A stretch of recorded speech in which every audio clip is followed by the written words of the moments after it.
waxaan taaganahay garoonka aadan cadde waxaa jira diyuurad dii ugu horreysay ee ka socota shirkadda Qatar Airways ayaa maanta bilaabatay marka xafladdaas ayaan u taaganahay wasiiro xildhibaano shacabka Soomaaliyeed dhammaan airportka la taagan yahay waxaa lasoo dhaweynayaa diyuuradda Qatar Airways oo maanta flightkeedii ugu horreysay ka bilowday magaalada Muqdisho howshan socota aniga waxaan ahay maareeyaha hay'adda duulista rayidka Soomaaliyeed oo Somali Civil Aviation Authority first hand oo diyuuradda fasaxay ku timid air service agreement-kay ku timid waxa dhan anaa handle garaynayay marka maanta waxay ii tahay in marihii aan abuurayay aniga iyo wasiirkayga iyo ra-iisul wasaaraha iyo marihii aan abuuraynay kii ugu horreysay aan daawano waxaan hadda ka hor keennay Kenya Airways, Ethiopian Airline marka hadda waxaa jidka kusoo jirta Uganda Airways oo bilaabanaysa 1 August waxaa ku xiga diyuuradda la yidhaha Rwanda Air South Africa jidka kusoo jirta Sacuudiyaan soo dhamaynay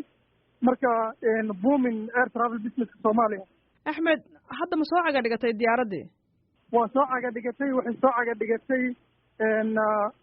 9 saac oo 10 daqiiqo dhiman ama 3 galabnimo oo 10 daqiiqo dhiman hadda diyuuradda horteedii taagan tahay wafdigii VIP-da way ka degeen oo safiirka Soomaaliya ee Qatar uu ku jiro kamid ahaa passengerka ayaa hadda ka degaya diyuuradda hadda waxay waday 115 oo passenger ah saarnayd haddana waxaa u booking garaysan oo qaadaysaa 85 qofood marka normally diyuurad flight ugu horeysa company full flight ku yimaada waa yar yahay diyuuradda type-ka ay isticmaalayaan oo maanta timid waa Airbus 320 diyuuradda loo yaqaan oo ilaa 140 ruux qaada marka waxaan dhihi karnaa full flight ayay ku yimaadeen almost full flight way ku laabanayaan. waxaad markaa iga warantaa dadkan la socday dad noocee ba ahayn dhammaantood ma Soomaali ba mise ajnabi ay ku jiraan? inta badan waxay ahaayeen Soomaali civil aviation Soomaaliya oo kale waxaa u socday civil aviation jaamacadda Carab oo 5 wufuud ay ka socotay oo muddo 5 maalmood nala joogi doona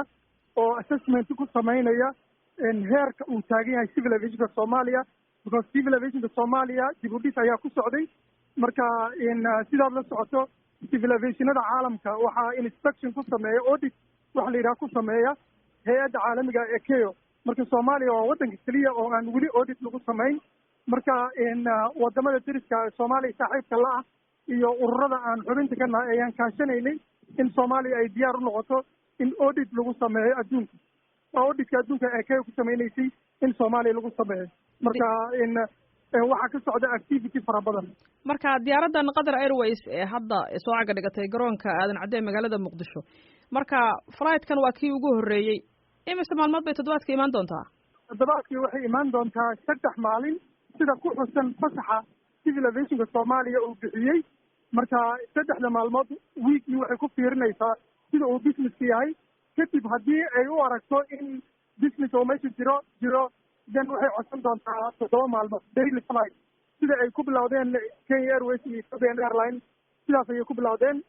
3 maalmood weekly ku bilowdeen haddana labadaba waa daily flight. garoonka aadan cadde ma u diyaarsan yahay in intaasoo flight uu kala hago maalintii? Sacuud waa runta garoonka 70yadii meelahaasa ugu dambeysay in dayactir lagu sameeyo waxaan haysanaa hal runway oo dhabaha diyuuradu ka cag dhigtaan iyo hal taxiway oo ah linkiga isku xiraya baakinka diyuuradu istaagaan iyo runwayga marka waa sax garoonka ciriir badan ayuu dareemayaa xilliyada ugu xun waa marka laga bilaabo 8 aroornimo ilaa iyo 12 duhurnimo marka waxaan sameynay hadda diyuuraddan xilligay soo caga dhigto waa arkaysaa 3 galabnimo iyo 10 daqiiqo hadda ii tahay mar dhow ayay soo caga dhigatay marka diyuuradaha aan fasaxa siino waxaan ka ilaalinaa xilliyadaas si zaxmadu ay u yaraato waxaa jira mashaariic aeroboortka lagu horumarinayo oo hadda bilaabatay sida badiyo soo cuntay runwayga dhabaha diyuurada caga dhigtaan oo qaar laga duugayo oo dhul aan rabnayna xaggaa ka soo celino taxiway kale oo loo yaqaan dhabaha isku xira baakinka iyo runwayga mid cusubaa la dhisi rabaa marka baakinka diyuuraduhu istaagaan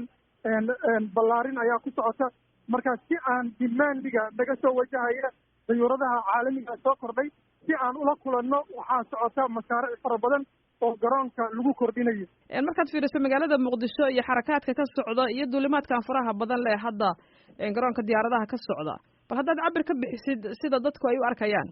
caashucuud waa runta magaalada waxaa kusoo laabtay dhammaan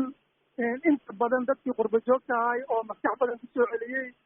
magaalada markaa dhex barayso waxaa kaaga muuqanaya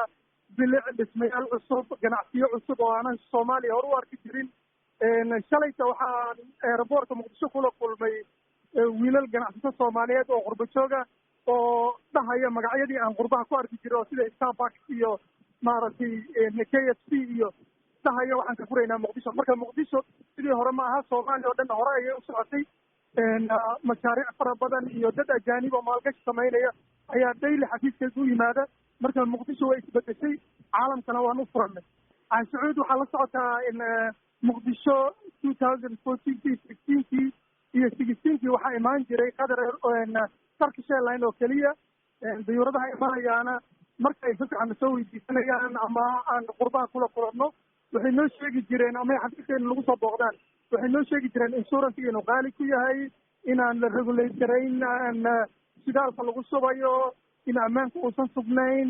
marka waxaasoo dhan hadda waan ka gudubnay ammaankii aad buu u sugan yahay airportka waxaan develop garaynay waxa la yidhaha arrival iyo departure procedure oo diyuurad kasta oo imaanaysa ay markay imaanaysa soo raacdo mid kasta oo kacaysaana ay raacdo oo dhammaantood ku hagaya sidii caalamiga standardkii ay hay-adda caalamiga ah ee kenya ay u dejisay caalamka la kulmaya marka diyuuradii kusoo dhiiradeen diyuurado badan baa on the way ah haddana waad arkaysaa ilaa 4 shirkadood oo caalami ah oo aan diyuuradii yar yar kahay ee soomaalida ku shaqaysan jirta ahayn ayaa muqdisho ka shaqeeya taasi shacabka soomaaliyeed waxay siisay choice oo tikidkii baa hoos u dhacay dad hore aan u safri jirin ayaa ku dhiiraday shaqaalayn badan ayay soo jiidatay diyaaradda amaba duulimaadka midkan xiga ee cusub ee aadan cadde ka soo degi doona garoonka waa kee Uganda Airways 1 August hadii la yidhi fadlan haddii aad ku cusub tahay janalkeena subscribe dabadeedna furo gambaleelka si aad u hesho wararka iyo warbixinada aan halkan soo gelinayno mahadsanid